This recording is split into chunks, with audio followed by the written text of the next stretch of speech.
சாதி இந்துக்களின் அதாவது உயர் சாதியினரின் சாதி பெயரை வைத்து அழைக்கும் பொழுது ஏற்படுகிற தாக்கமும் மற்றும் ஒரு எஸ்சி சமூகத்தை சேர்ந்தவர்களின் சாதி பெயரை வைத்து அழைக்கும் பொழுது அதன் மூலியமாக ஏற்படுகிற தாக்கமும் வெவ்வேறு விதமாக இருக்கிறது. இந்த மாறுபட்ட தாக்கத்தை புரிந்து கொள்வதற்கு சாதியின் செயல்பாட்டை புரிந்து கொள்வது மிகவும் அவசியமாகிறது. ஐயர், ஐயங்கார், கவுண்டர், வன்னியர், தேவர், முதலியார், நாயுடு போன்ற உயர் சாதியினரை அவரது சாதி பெயரை வைத்து அழைக்கும் பொழுது அவரது சாதி அடையாளம் அவருக்கு பெருமையை சேர்க்கிறது. இந்த உணர்வு இந்தியா முழுவதும் பரவலாக உள்ளது. இதற்கு நேர்மாறாக எஸ்சி சமூகத்தினரை அவர்களின் சாதி பெயரை கொண்டு அழைப்பது அவர்களை அவமானப்படுத்தும் நோக்கத்தையே கொண்டுள்ளது.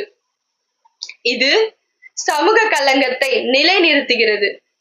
எனவே சாதியின் பெயர்களை பயன்படுத்துவதில் உள்ள பின்னணியில் உள்ள சூழல் மற்றும் நோக்கம் முக்கியமானவை. அவமானப்படுத்தும் ஒரு சாதி இந்துவிற்கு எஸ்சி நபர்களின் சாதி அடையாளம் ஏற்கனவே தெரிந்திருப்பதினால்தான் அவர் சாதி பெயரை வைத்து அவமானப்படுத்துகிறார்.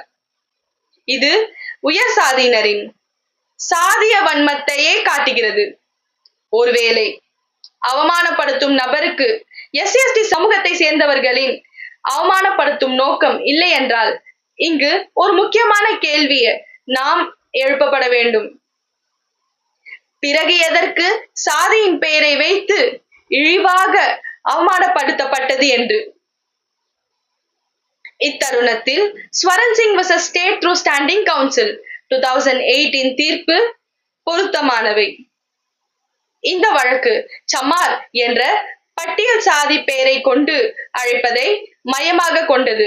சமார் என்ற வார்த்தை வரலாற்று ரீதியாக லெதர் வேலையை செய்பவர்களுடன் இணைக்கப்பட்டுள்ளது என்பது உச்ச நீதிமன்றம் கூறியது. இருப்பினும் எஸ்சி நபர்களுக்கு எதிராக உயர் சாதியினரால் சமார் என்ற வார்த்தை அவமானப்படுத்துவதற்கே பயன்படுத்தப்படுகிறது. வன்கொடுமை தடுப்பு சட்டம் எஸ்சி மக்களை சாதி பெயரை கூறி அவமானப்படுத்துவதை தடுக்கும் நோக்கத்தை கொண்டுள்ளது என்று உச்ச நீதிமன்றம் வலியுறுத்தியது.